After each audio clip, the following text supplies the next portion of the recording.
because as far as I was concerned, I was sure he was going to appeal, and I was sure that he was covered under the non-prosecution agreement. But I wasn't in the indictment. So I wasn't mentioned. I wasn't even one of the co-conspirators. I obviously wish I'd never met him. Looking back now, I probably wish I had stayed in England. A friend of yours takes you onto a boat. You're led to a room which has an older man in it, and then basically told to perform sex and, Oh, yeah.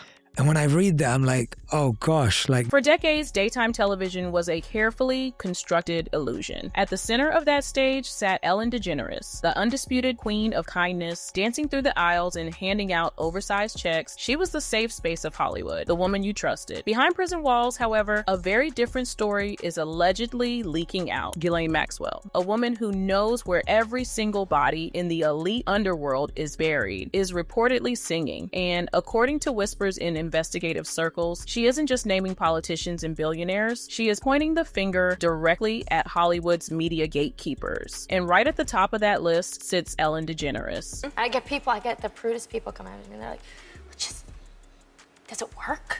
I'm like, yeah, it works.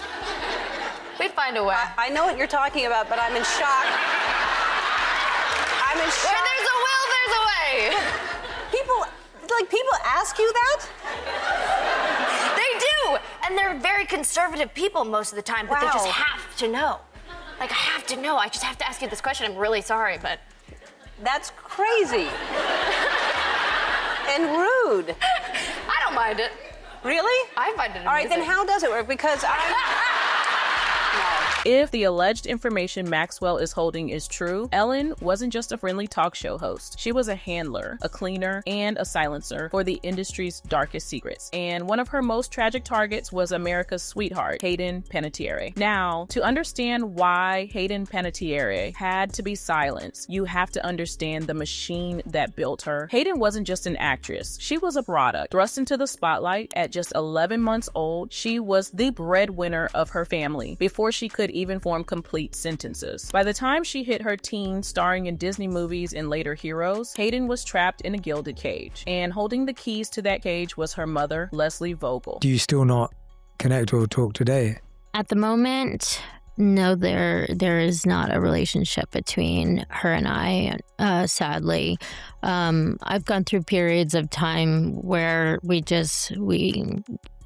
haven't spoken at all. It seemed to me it was kind of like there was no reason. She had no reason to call, and the only reason why she would reach out was when something was needed. It wasn't just to say, hi, or how are you, or let's grab a bite, or anything like that. In Hollywood, the stage mom dynamic is notoriously toxic, but sources close to Hayden's early years describe an environment where boundaries simply did not exist. Leslie Vogel wasn't just managing her daughter's career, she was allegedly pushing a vulnerable teenager into rooms filled with powerful, predatory older men to secure the family's financial future. Hayden was conditioned to smile, to comply, and to never, ever speak out of turn.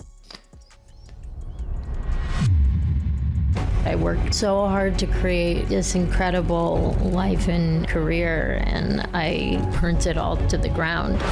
Don't believe what you see in a picture. There's so much more going on.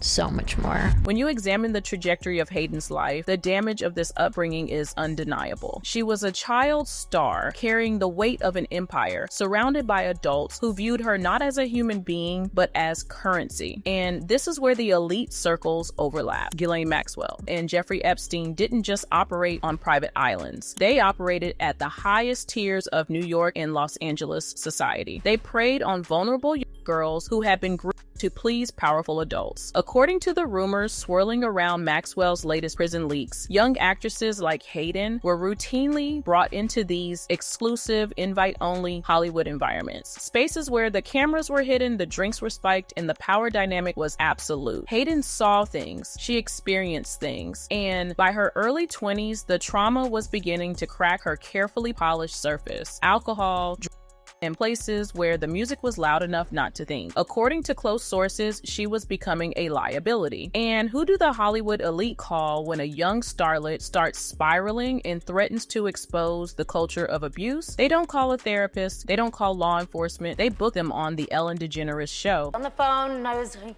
he's like, how's the show? I said, it's great! It's so amazing! You really like playing your kid? I love her so much! I said, finally, I'm sorry, I'm so sorry, I have to be honest with you, I'm getting a bikini wax right now. And I thought I could do this, but I can't. Can you call me back in 10 minutes?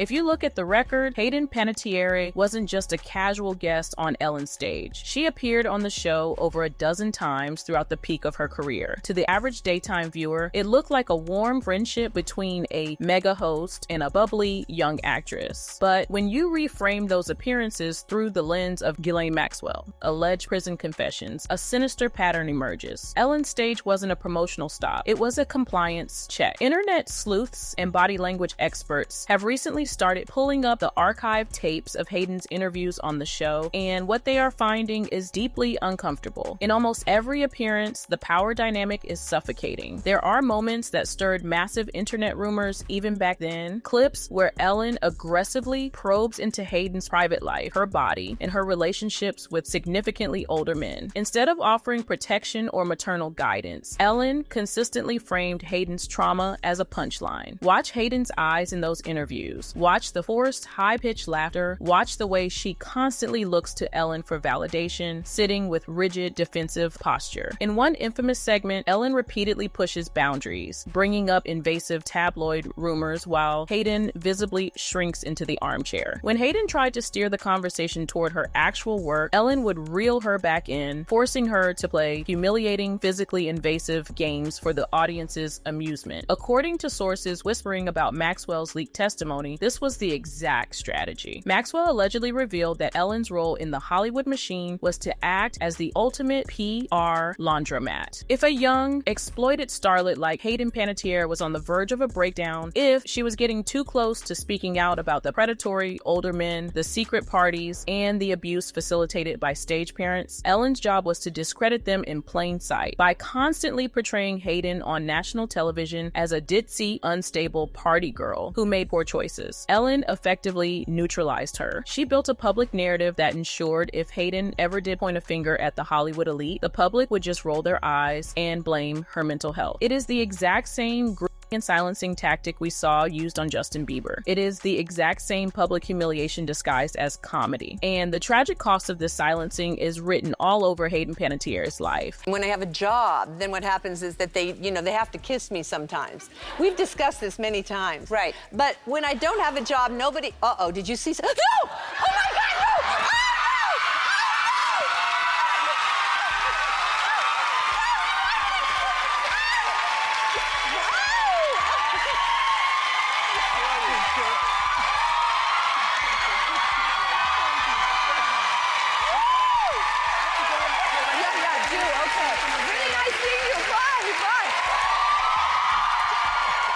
Hayden was reportedly pushed to the absolute brink. She suffered severe postpartum depression, developed a devastating addiction to opioids and alcohol, numbing the pain of a childhood she never got to have, and ultimately had to make the heartbreaking decision to give up custody of her only daughter. She was completely broken by the system. I knew something was just terribly, terribly wrong.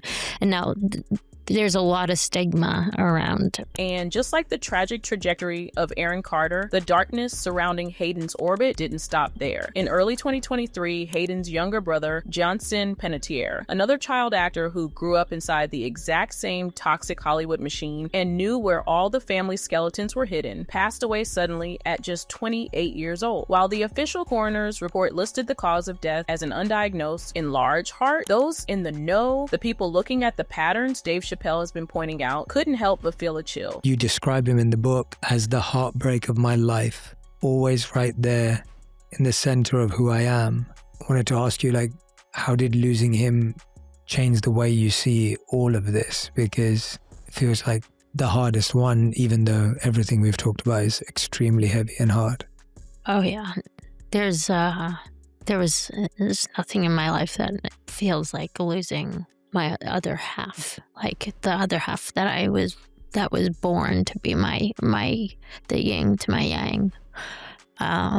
And we were so close, and especially being the older sibling. Just like Ann Heche, just like Twitch, just like Aaron Carter, whenever someone connected to these dark circles gets ready to talk, or whenever the trauma becomes too loud to hide, tragedy seems to follow. Hayden Panettiere lost her childhood, her health, her peace of mind, and her only brother. Meanwhile, Ellen DeGeneres quietly stepped down from her throne, attempting to retreat into her multi-million-dollar Montecito estates before the truth could catch up to her. If Ghislaine Maxwell is truly handing over the blueprint of how the elite operated and naming the media gatekeepers who kept the victims quiet, Ellen's Be Kind mask isn't just slipping, it has completely shattered. The internet is no longer buying the excuses, the old tapes are being re-examined, and the victims who were laughed at on daytime television are finally being seen for what they truly were, survivors of a monstrous machine. Right now, we want to know what your thoughts are about this. Do you think Ellen knew what Hayden was going through and deliberately kept her quiet? Be sure to leave your thoughts down in the comments. Don't forget to hit that like and subscribe button too, and watch this next one cause things get even more interesting.